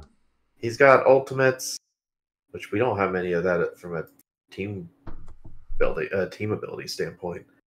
He's close to being okay. Like top dial flurry, and he can reduce pen damage. We love to see that. He's got all the whole one shots and once per game at the beginning of your turn. If all of them are face down, you may flip them all back up. Yeah, he used 120 for a lot. Yeah, he just doesn't do enough. Mm-mm. Like being able to make a move action and then make a terrain action is nice. So like you just move over for 7 and maybe hit somebody. If he gets like what is the longer giant reach objects? Like there's we have a +3. It's like giant reach 4. Yeah, so I mean like he doesn't have full map with that, but he gets closer. Yeah. But I don't think it's good enough. I'll probably put it at D. All right. Let's go through these pogs. We did a really long discussion of the pogs on the set review. Yeah, set review. Yes, that thing. So Moondragon, barrier, and then do mind control. That's and probably TK. And a TK. That's got to be at least a B. Ooh. She can punch through her barrier. Huh? She can punch through her barrier. I know, it's at least a B. Yeah, like she's really good. At least a B. Yeah. All right, you've convinced me. The TK is the bigger part for me. We were hyping up the universal weapon and being like, oh, that gives you free TK. But I'm now realizing that the limitation of having only one universal weapon is making that less likely. Because I feel like most of the attackers now are going to have that. So 20 points for a TK barrier piece is solid. Mm-hmm. Now, she does get yeeted by a Hadari, but probably put her higher than B if you could actually get her. Okay, very true. Yeah, like she's so hard to get. Yeah, like, I'm gonna put her at an A. Now I don't think all of these Pogs are up there. I think Phyla-Vell is probably a C. I was debating D. Running I don't Shot know. Pulsewave Prob is not bad. How's Running Shot Pulsewave Prob going to D tier? Because it's 20 points just to get. It's 20 points. It is. It's 20 points for an attacker that someone can sneeze at and it falls over dead and they score 20 points. Lots of things fall over dead when you sneeze at them. I know, but Moondragon, I'm not pushing out there to do stuff. She's Yeah. TKing and barriering. If they come over, she'll punch them through the barrier. You But want to see your Phyla-Vell, fucking Pog team, Alex. I know, like that might be the only see is because Falcon and Red Wing exist. That's the Like, only reason. Prime Black Panther can save this piece too, like if it was adjacent to him. But Right. If Falcon and Red Wing wasn't there, it's D tier. I don't think anyone's honestly paying 20 points for it. But because it exists, sure. kind of exists. Yeah. Well, no, I meant Red Wing and Falcon and Red No, Wing exist. I mean these but this Pogs too. kind of exist because these are the hardest to get Pogs we've ever seen in our entire life. There's as many of them in the Chase Booster as there were as the previous ones. How many are in a Chase Booster? There's only one in a Chase Booster. One Pog. Oh. Oof. Oofta doofta. Yeah. Like, I would prefer Marvel Boy over Phyla-Vell. Yeah, Marvel Boy would be really good if he gave +1 damage each turn to 3 of like your low cross Pogs. He does have precision, so that's nice. Yeah. I'm going to give Marvel Boy a C. I think so many of these are decent Pogs, right? That are just be sprinkled in on a lot of things. If you could get them. If you can get them, yeah. Yeah, I'm going to put Marvel Boy at B. I think he's up there with Moon Knight and Phyla-Vell. Okay. I am going to give Martin X a D, though. 20-point leadership, though. T2's a 15-point leadership. T2's 15. Sure. But can they poison? Yeah, it's not worth it. No, D tier. Actually, most of these next ones are D tier. Yeah, unfortunately, they actually are. Alex, did you include the Pog equipment? They're down here further, right? Yes, they are. They're a little blurry, but they're a little later. Yeah, I think all these other Pogs are probably D.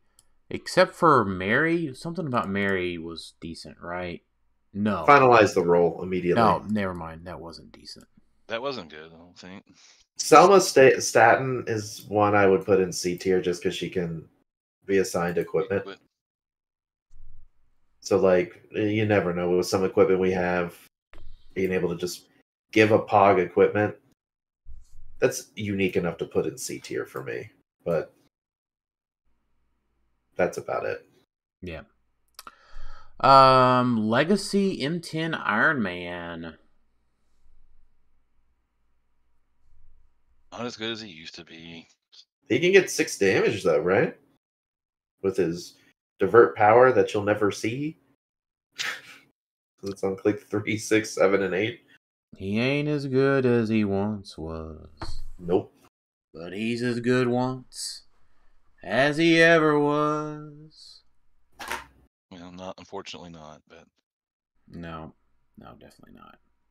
I really wanted him to be, but he's not. Same. Captain America.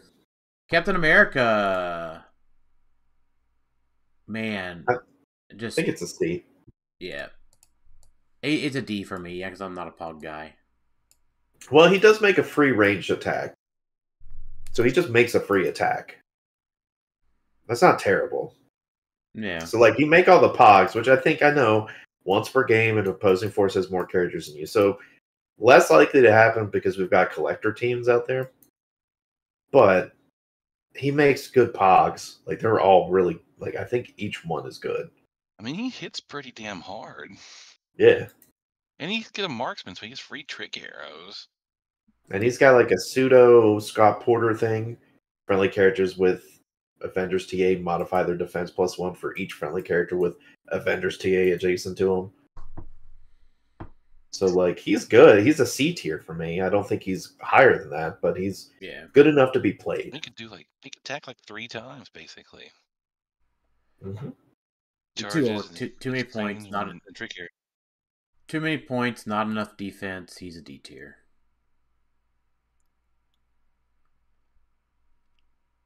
Molecule Man. I mean, we're a little bit behind here, but like this guy turns out he's pretty good. I'm going to put him as an A. Yeah, I'm putting him in A tier.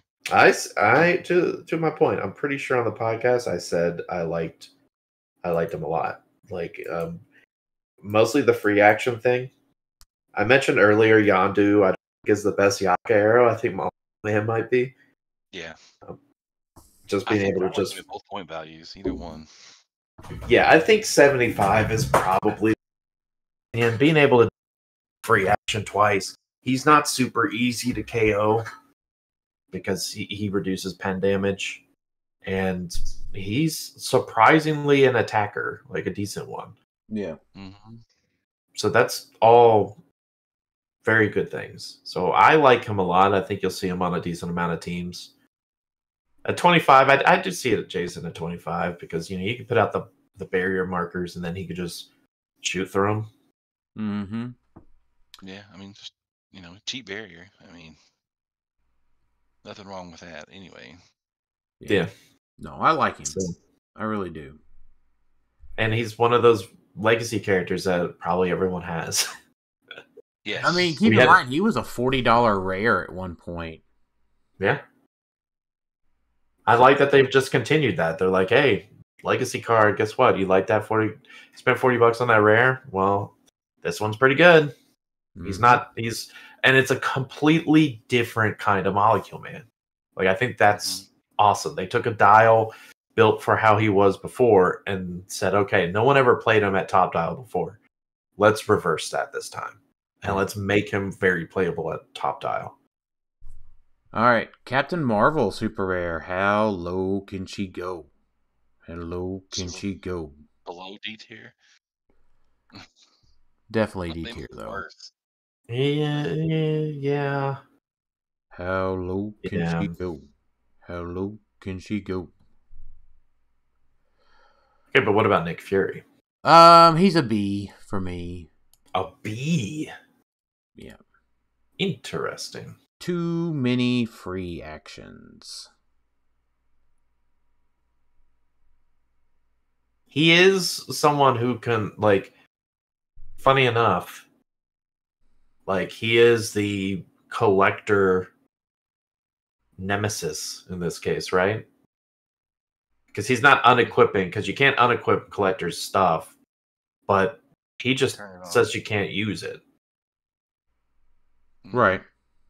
So there's some use to there with that if collector continues to be really, really good. Right. I mean, do you just think everybody's going to playing like onboard, like main force Beetlejuice? Is this why you keep saying this stuff? Too many free actions. I mean, it could be. I wouldn't be surprised if we see some more main force Beetlejuices.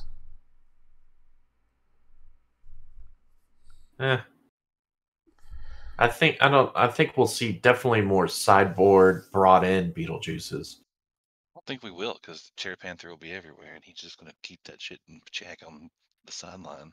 Maybe. I mean, I agree, but like, I don't know. I think people will probably let their guard down a little bit. I'm not that interested in, like, my mindset with team building right now is, okay, can my team handle being Beetlejuiced? Like, how detrimental is it? Yes, my team's going to be worse, but how detrimental is it? And if it's too detrimental, then I'm changing the team. Right. As opposed to trying to fit Chair Panther on and effectively wasting 40 points. I get it. You could keep other things out. But when I put him on my team... Chair Panther's only 20. Or 30. 30. Sorry. You're right. 30, and I know he gets the broadsword or something, right? But he doesn't do anything else besides that. He does So take tokens off from across anywhere on the map. Mm-hmm. But If he wanted that's to. still like a free 30 points. Like my team now feels like 2-7, in my opinion, when I'm building. So I don't. It's not that I don't like him. It's that I feel like his trait is cool, but if it's just for Beetlejuice, I would rather build my team to not be that negatively affected by Beetlejuice. But if it's Beetlejuice and other significant things, like so Death Metal Wonder Woman, right? That's fine. Like that's a legitimate reason. But I don't know.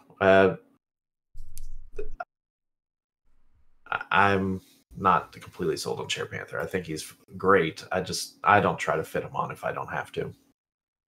But how do you feel about the collector, the old one that's still pretty good? It's a C. Yeah, that's how I feel. He could do something, but probably not enough, to be honest. Yeah, that click just never ever really gave him a lot. It gives him impervious, and that's it. I wish they had given him originally like one more stat of something. Mm-hmm. I mean, I had a really good time playing this collector whenever he was modern, but I'm not really seeing a lot for him right now. So C for me, Machine Smith. I forgot that this guy was a legacy card in the set.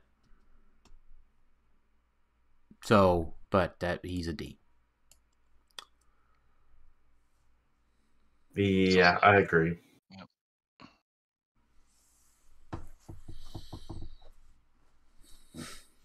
All right, so Equipment. Pretty. Oh, we got maps. Sorry, the maps are closer on HC units. Man, I don't know. There's a lot of good stuff here. Well, the key thing is how do I don't. We could probably agree almost all of these equipment. None of them are D.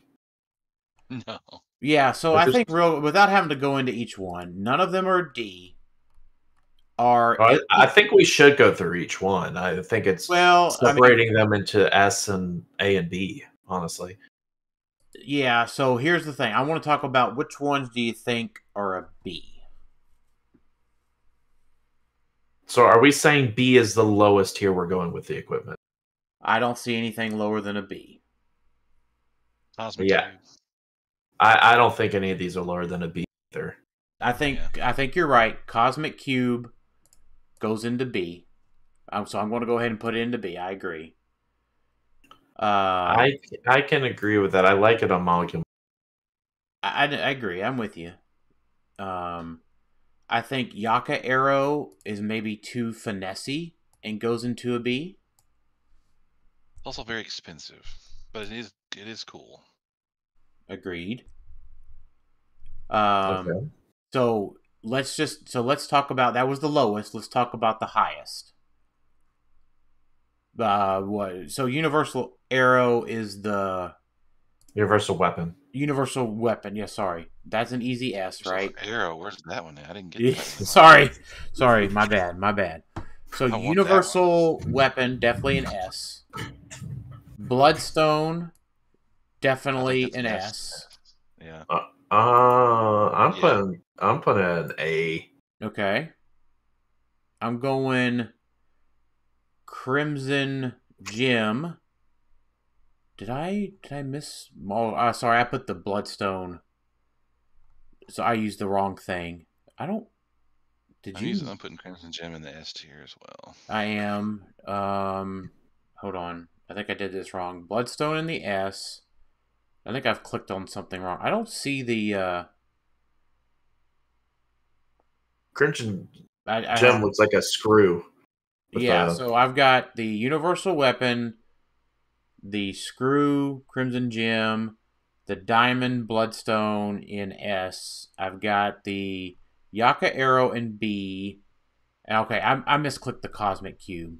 Sorry, Cosmic Cube in B. That just leaves 3. And I think Mjolnir could definitely be... I want to put Mjolnir in B. and I'm gonna put Stormbreaker in A, and the Serpent Crown in A. I don't. I'm gonna have Mjolnir in A, which is where I have Bloodstone and Crimson Gem, because I don't think the Crimson Gem is that great unless it's attached to Juggernaut or Colossus. Like, I'm not reaching to equip this to a lot of people. So for that reason, it's like, yeah, it'll be played because Juggernaut is an S, but I don't think the gem itself is worth higher than it. Triple super strength. Yeah. Right, but with Mimic around, it's like, yes, please equip and pick up terrain markers, please. Well, it does other things besides that. Knocking people back. I know, which is why I have it in A. Break blocking. All right. Sure. I'm gonna move it along. I mean, we're near the end. It's fine. We are. Mjolnir, I also have an A, because I think Quake or Pulse Wave you could both get from Universal Weapon. But the improved targeting characters is something to keep in mind. Yeah. Because it's just a passive. You just get that. Going in A for me. Yeah. Yeah, so I have that in A. I'm thinking the Serpent Crown is the one I'm struggling with, of whether that's a B tier or we just haven't used it right. Like, we don't have like a lot. We have Butterfly to Mind Control right now. But considering how big Colossus is, like, you would think Serpent Crown was used more. Mm-hmm. Like, almost equipping it to Colossus, so if he's running out to mind control somebody, then they can be given a closer range as free. So he can use Serpent Crown and make Hadari run over and Pulse Wave her own team. Well, that seems okay, but it feels like I have to be putting it in B. Because it's as selective as the Yaka arrow. Yeah. I don't like the Stormbreaker. Because we have Bucky's Arm to give us close combat. I know it does all the knockback stuff, but Bucky's Arm's 5 points cheaper and gives us a super senses on a 6. Okay. So I have 4 objects in B, 3 in A, and only Universal Weapon is S. What about you, Jason? I only have Bloodstone. I mean, the Cosmic Cube and the Yaka Arrow and B. Everything else is A except for the Bloodstone and the Universal Weapon and the Crimson Gem for me.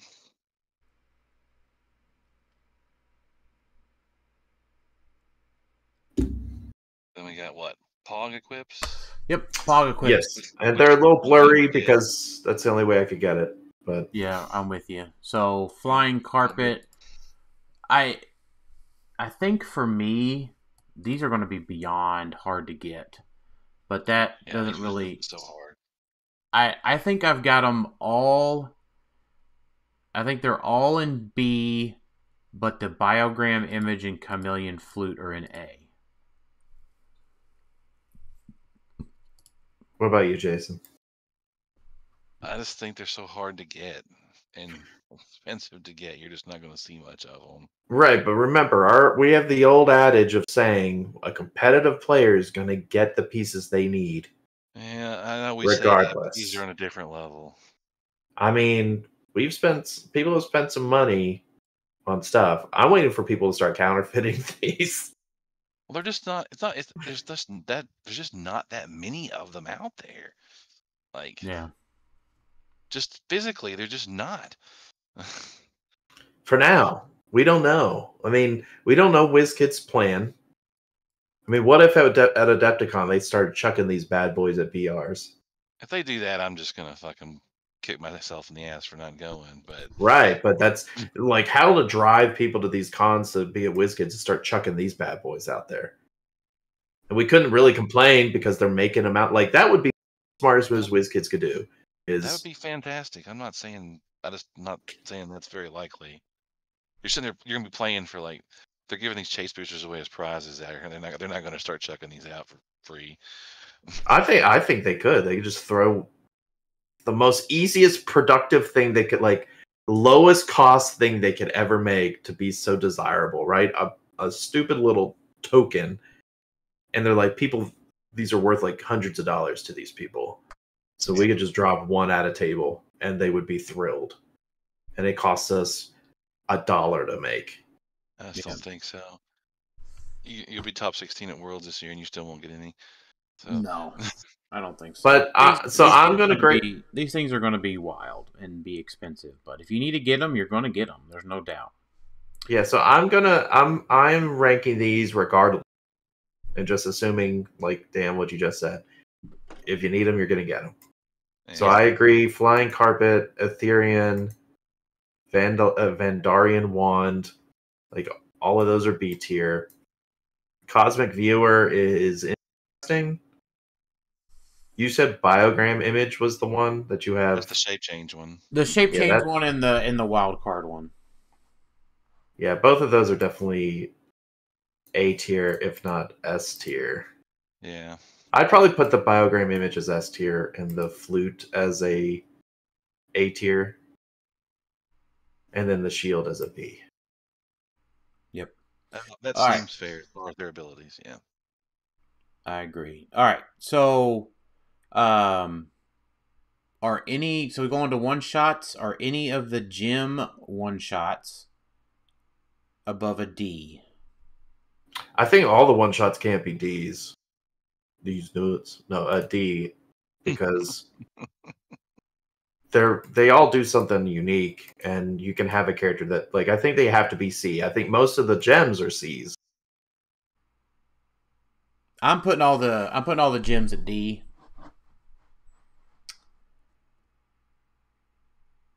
That's a pretty easy play for me to put them all at D. So, what about you, Jason? I don't even remember what they all do. I was just trying to look at them. Yeah, I just don't think they're that great. I think Reality Gem's probably the best one out of the lot. Especially if we go to yeah. The problem is barrier is not that prevalent. People aren't, making terrain markers as much as they used to, probably because of Mern. I guess you can just use this to get rid of a defense power, so your team can pile on and kill something. Yeah, that one's definitely the best, but it's still 10 points for a one-time use. Right, but we've got some characters I can add them for free, so that's not. I think I'm gonna put the Reality Gem at like D, and the rest of them are probably the gem ones are probably like D, like Daniel said. Yeah, I'm gonna put Reality and Mind as B, and then the rest of them as C, because I don't see any of them are just really bad, except for, like, all right, I will put Time Gem in D, because I think that's a waste of 10 points. When an opposing character clears, you may remove an action token from a friendly character. Yeah, and then the rest of them for me, the Darkhold ones are C. The Evil Entwinement is S. Sorry, so Diabolical Bargain, Soul Siphon, Occult Retribution, To Me My Hammer, I Must Have It, Pim Particles. Oh my gosh, damn speed running this. Shield Throw are C. Evil Entwinement's an S. Rivalry's an S. Fortify's an S. Whichever one. And I could be, if I'm not reading one of these other ones right, then, let me know. Pim Particles is an S tier. S. That's an interesting placement. Well, you just changing your size. Can just be really useful. So, in a lot of ways. To go about it a little slower, but not that much slower, since we're speed running the end. Diabolical Bargain, I have a C, because there are actual uses for that if you can fit it. Just give a Pog Unavoidable to remove an action token so you're not double token. That's not terrible. I do like Evil Entwinement. We've talked about that before. That one I think is A tier. First one I have in A tier. Occult Retribution is probably a B. I think it's better than the others, just because being able to just choose your friendly and someone else and deal more penetrating Well, if you have someone with Invincible, you can, you know, 1 free damage for 5 points isn't terrible. How do you feel about To Me, My Hammer? I'm putting in A. To Me, My Hammer? Yep. And if you really need that equipment, it's gonna let you keep it. There's a lot of equipment hate going around too. That's a good point. I'll put it in B. And then I like what you said about Pim Particles. I'll put it at A. I don't think it's going to be on every team, but I think it's good. I like Shield Throw. Like it just in general. I think it's one that's actually kind of slept on. Equipped friendly characters have range, triple target, make a ranged attack with minimum range of 4. Instead of normal damage, deal each hit character 3 damage. Yeah, it's not bad. I like that one. Like, we don't really... No one talks about that one. Y'all have it at B tier. Yeah, I have it at A, which I have with Pim Particles and Evil Entwinement, because I think it's much better than advertised. I Must Have It is probably B tier, because it is just 5-point equipment removal. If you have a 9 or more, right? And then everyone talks about Rivalry. So I feel like it has to be A tier, even though I think the keyword thing is going to trip people up. It's not as reliable as it used to be.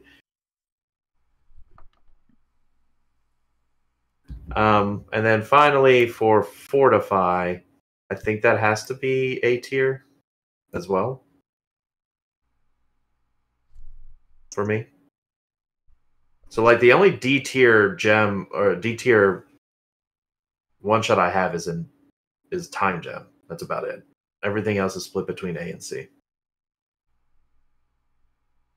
All right, sounds good. That works for me. All right. Really. Whoop.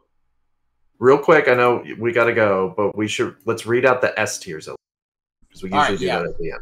That's right. S tier for Daniel, Ulysses, Collector, Universal Weapon, Bloodstone, Crimson Gem, Evil Entwinement, Rivalry, Fortify. Jason. Juggernaut, Ulysses, Universal Weapon, Bloodstone, Crimson Gem, Evil Entwinement, Pim Particles, Fortify, Rivalry. I only have 4 in S tier: Juggernaut, UC Collector, Universal Weapon, and whatever that one POG was, Biogram Image. Yep. Overall, a really strong set compared to the last few. So, it's carried by the equipment and the one shot. Sure. It's also deceptive because it's a smaller set. Yep. But considering I only have 2 super rares in the Ds, that's really solid. 3. I have 3 actually. Namor is deceptive, but that is solid. Yeah, for sure. All right. Well, thanks everybody. Sorry for we had to rush there at the end, getting a little late in the night. So, thanks everybody for listening, tuning in tonight to the Clickstuff stream for the Marvel HeroClix Collector Trove Tier Maker. Appreciate all of y'all. Thanks for watching and have a great rest of your night. Night. See you.